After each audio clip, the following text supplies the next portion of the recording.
We have well-known and prominent speaker, Dr. Zakir Naik, who needs no introduction. He will be giving a lecture on the topic, Peace Vision of Islam, why this event?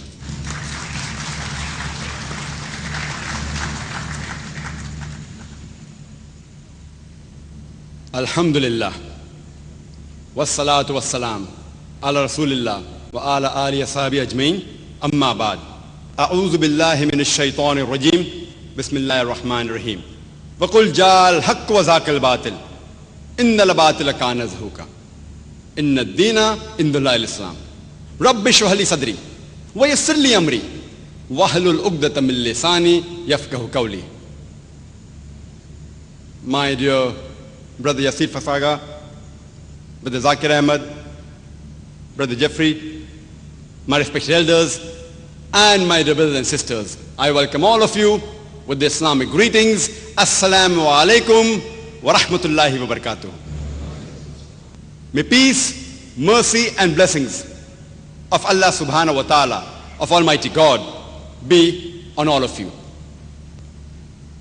I have been given the present task of the inaugural speech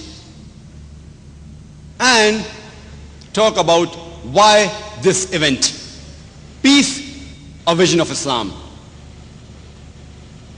Today we find that on the international media, whether it be the international satellite channels, the international newspapers, the international magazines, the radio broadcast stations, there is virulent propaganda about Islam. Islam is misrepresented in the media. The main objective of this exhibition, Peace, a Vision of Islam, is to present the correct picture of Islam, to remove the misconception from the minds of the human beings. And I started my talk by quoting a verse of the glorious Qur'an from Surah Isra, chapter number 17, verse number 81, which says, وَقُلْ جَالْ حَقُّ وَزَاقَ الْبَاطِلِ إِنَّ الْبَاطِلَ كَانَ زَهُوقًا. When truth is hurled against falsehood, falsehood perishes. For falsehood is by its nature bound to perish. Islam comes from the root word Salaam, which means peace. It is also derived from the word Silm, which means to submit your will to Allah subhanahu wa ta'ala, that is Almighty God. So in short, Islam means peace acquired by submitting your will to Almighty God. And anyone who acquires peace by submitting his will to Almighty God, in Arabic he is called as a Muslim. The misconceptions in the media, especially after the 11th of September 2001, has reached epidemic levels.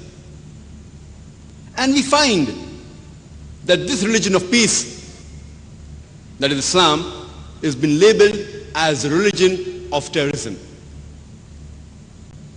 The main objective of this conference is to present the correct picture of Islam.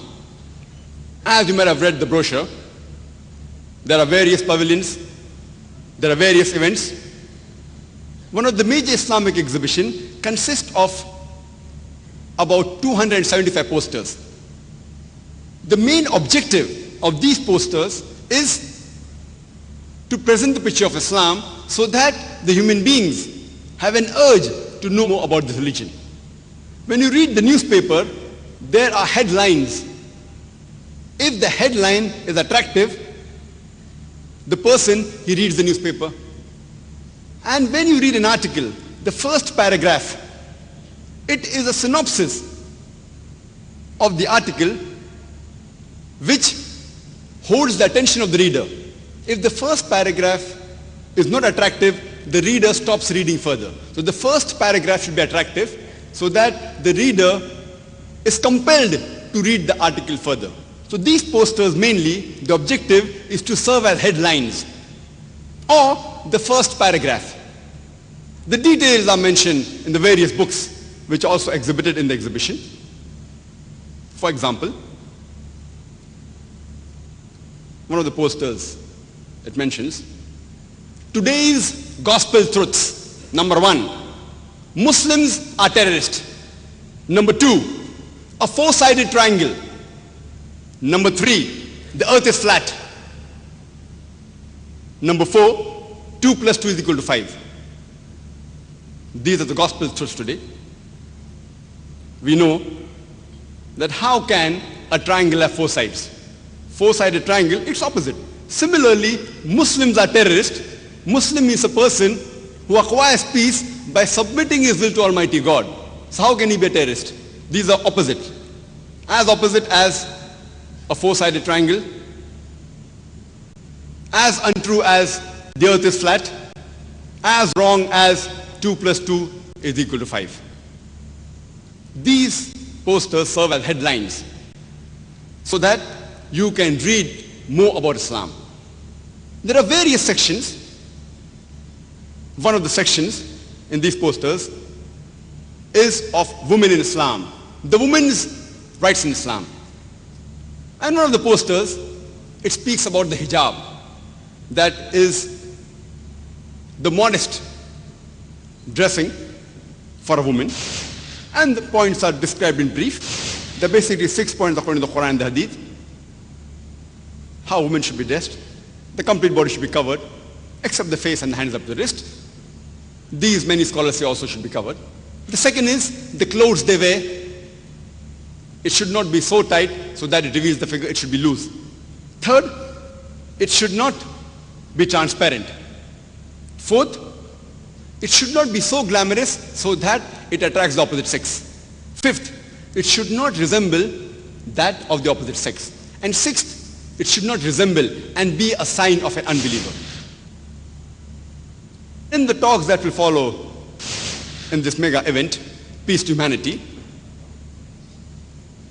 there will be many international speakers coming, even speakers locally, who will be giving talks on these aspects, and how to convince regarding the modesty, the hijab, dress code of a woman. Just by giving an example, suppose there are 2 twin sisters. Both of them are very beautiful, equally beautiful.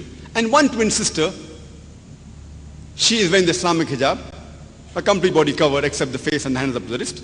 And the other twin sister, she is wearing the Western clothes, the mini skirt or shorts. And if both of them are walking down the streets of Chennai, and if round the corner there is a hooligan who is waiting for a catch, who is waiting to tease a girl, I am asking the question, which girl will he tease? Will he tease the girl wearing the Islamic hijab, or will he tease the girl wearing the mini skirts or shorts? But natural, he will tease the girl wearing the mini skirts or shorts. As Allah rightly says in Surah Ahzab, chapter number 33, verse number 59, that, O Prophet, tell your wives and your daughters and the believing women that when they go abroad, they should put on the cloak so that they shall be recognized and it will prevent them from being molested. These posters that are exhibited, about 275 in number, they act as headlines. Many of them, they contain verses of the Qur'an.